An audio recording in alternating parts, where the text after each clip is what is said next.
que te lleva a vivir conforme a la palabra. Ahí está todo, santidad, adoración, amor, fe, es decir, lo que dice Gálatas 5, que puede vivir. Eso está lleno del Espíritu. No es que estoy hablando aquí correctamente en lengua, estoy muy lleno. No es eso. No, lleno es otra cosa. Una vida en concordancia. Ahora, el tema de hablar en lengua, de echar profecías, esos son, como dice ahí, son dones que vienen para edificar, como dice la Biblia. Nos edifica, nos exhorta, como leemos ahí también, nos consuela, dice la Biblia. Y más allá, cuando la lengua, dicen, es para revelarnos, porque cuando la hermana tiene una palabra en lengua y se interpreta, ahí le puede revelar muchas cosas, igual cosas muy profundas. Pero siempre va a base para edificar la iglesia, no para decir, todo aquí va a estar muy bien porque me explicado. Esto ya lo viste. Dime, hermano, sí. Bueno, no sé. Hablando de una palabra, los apóstoles andaban con Jesús y ellos predicaban y andaban haciendo milagros y todo. Pero en el libro de Hechos 1 les dijo que se esperaran, pero recibiréis poder cuando haya venido sobre vosotros el Espíritu Santo y me seréis testigo. Ellos ya estaban salvos por la promesa, pero el bautismo en el Espíritu Santo es como ser sumergido en agua por medio, cuando uno se bautiza en el nombre del Padre. Y vemos otro ejemplo, dice que fue algo notorio cuando el día del Pentecostés, ellos esperaron, que el Señor les dijo que era necesario que se esperaran, porque era algo que tenían que recibir. Y aún todos los que estaban afuera vieron que la manifestación, escuchaban que hablaban en otras lenguas y todo eso. Entonces me parece que hay una diferencia, porque aún cuando Pedro fue ante los de Samaria, que ellos ya habían recibido a Jesús, habían sido bautizados por Jesús, y dijo, ahora dice, tienen que ser llenos del Espíritu Santo.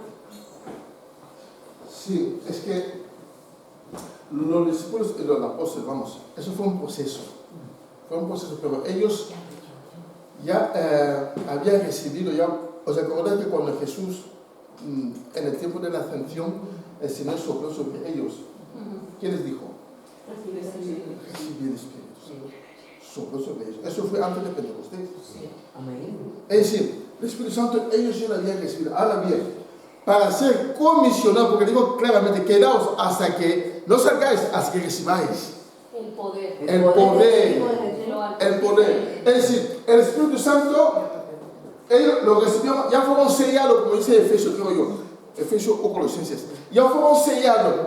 Es decir, tú, el Espíritu Santo que tú tienes, no depende de hablar en lengua, ni de dones, ni como dice aquí, ser lleno. No, eso ya viene ya como premisa en que lo tienes ya tú.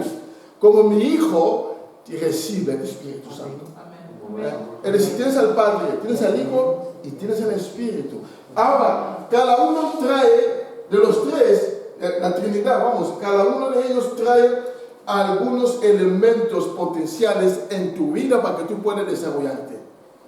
Como decíamos hace meses atrás, el Espíritu Santo te trae dones, el Señor Jesús trae ministerio y el propio Padre coordina las operaciones. Pero el Espíritu Santo tú no la tienes nada más, porque nadie puede decir que Jesucristo es escuchante, Jesucristo es mi Señor y Salvador, Señor, es que es imposible. Más es que es el Espíritu Santo. Ahora bien, lo que pasó ahí en el Pentecostés, Jesús lo dijo claro, quedaos a que recibáis el poder. No que recibáis el Espíritu Santo, porque ya lo tenía ya, sino que recibáis, porque ellos, incluso antes del Pentecostés, estaban predicando la palabra. Predicar la palabra, porque Jesús les mandó de dos en dos podía predicar. Pero vemos que dice no, para ser comisionado, esperar, recibiréis poder de lo alto. Entonces seréis mis testigos. Jesús cita, ¿dónde? Exacto, cita ya para ser comisionado y salir a hacer a lo grande, esperáis un grado más. Lo recibieron en el aposento con un único fin, para ser comisionado y salir a hacer la obra afuera. Lo que tenía era clave interna, pero para ir fuera necesitaba eso.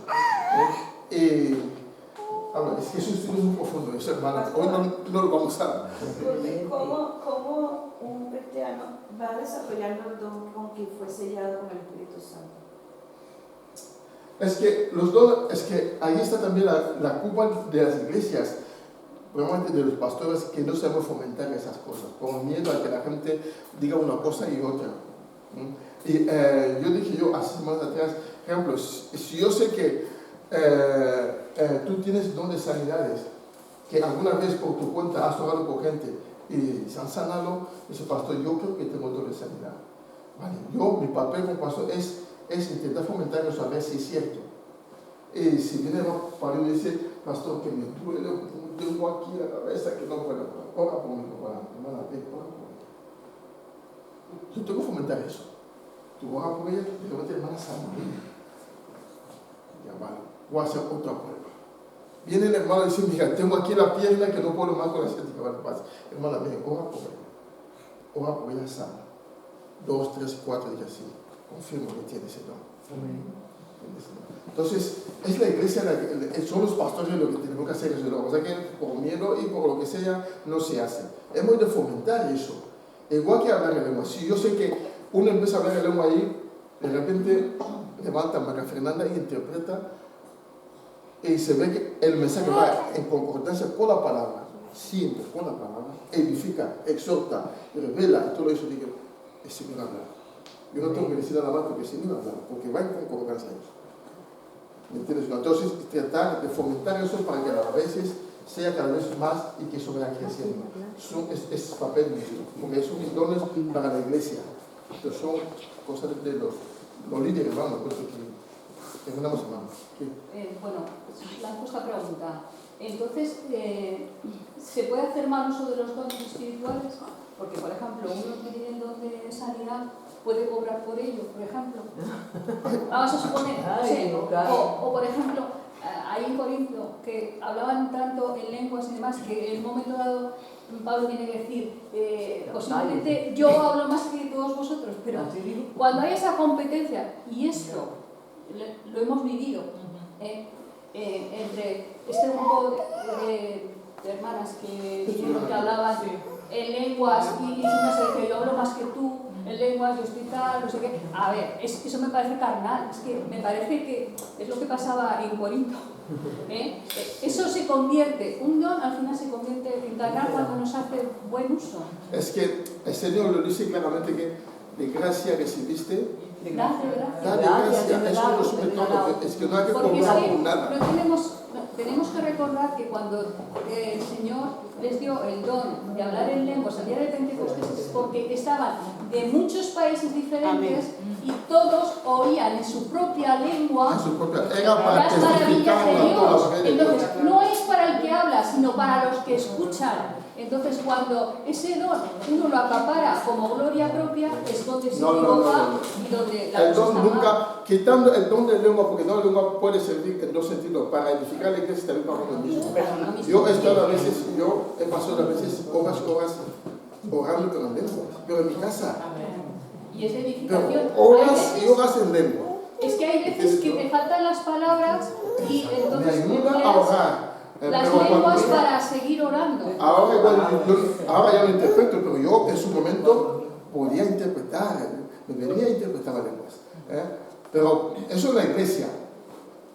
Pero en casa yo oraba en lenguas solo y lo sigo haciendo, aunque ahora a menos medida, pero lo sigo haciendo. Pastor, tengo una duda. Allá en la iglesia mía, en Cuba, habían varias personas que hablaban en lenguas. Un minuto, sí. Pero yo siempre oía que decían las mismas palabras.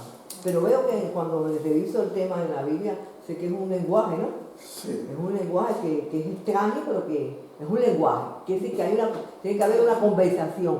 Entonces, ¿cómo es que siempre las personas dicen las mismas palabras? Así está, iba a una iglesia, bueno, a lo mejor íbamos a visitar otra iglesia, otra gente hablaba, pero las mismas palabras. Y yo decía siempre, ¿no tienen otras palabras que decir? ¿Y qué querrán decir esas 4 palabras que dicen? ¿Siempre las mismas? Ese es un punto muy caliente en las iglesias. Yo le digo, pastor, perdón que interrumpa. Sí. A vivencia personal, escuché una vez que yo era muy pequeña, me bauticé con 11 años, entonces claro, yo quería saber más del Espíritu Santo. Y me acuerdo que una hermana me decía, si quieres hablar en lengua tienes que decir, repetir, alaba, y las lenguas se te desarrollan solas, pero tienes que hacerlo así. Y hoy por hoy sé que eso era errado. No es algo mecánico. Y que a mucha gente se frustró en el desarrollo de la fe porque le decían, es que tú no hablas en lenguas, que vives en la carne. Y eso no tampoco tiene que ver, porque hay muchos que hablan en lengua y ahí viven en la carne. Entonces eso no tiene nada que ver. Es diferente. O sea, es un estudio muy Es profundo. profundo, Seguiremos. pero muy necesario. Sí. Muy necesario. Espera, voy a contestar, terminamos con la palabra. A ver, ya lo va a salir que viene, ya vamos a hablar sobre diferentes formas de llamado, que es importante contestar esta pregunta que la hermana tiene ahí, que no lo he desarrollado más y lo vamos a hablar sobre cómo Dios nos llama. Pero lo que dice usted de hablar una lengua, la misma frase, eso, fijaos, yo cuando llegué a España no sabía hablar español. Empecé con un abecedario y voy subiendo y voy aprendiendo. Igual que las lenguas, eso tiene que desarrollarse. Pero la gente, si no es que eso de hablar siempre la misma frase.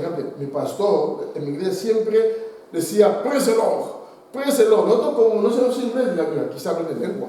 Pero luego me di cuenta que eso era inglés. Entonces siempre decía la misma frase, préselo. Mira, ese es un plan de lengua, pero era inglés. Entonces, no, eso tiene que desarrollarse. Entonces, porque tiene que dar interpretación. Entonces, cuando Dios habla de verdad, la lengua fluye. Esa palabra, tiene que fluir. Si no fluye, cuidado. Tiene que identificar, revisar también, a ver cómo es eso. Una vez que se diga esto, hay que examinar toda la profecía. Vale, seguimos.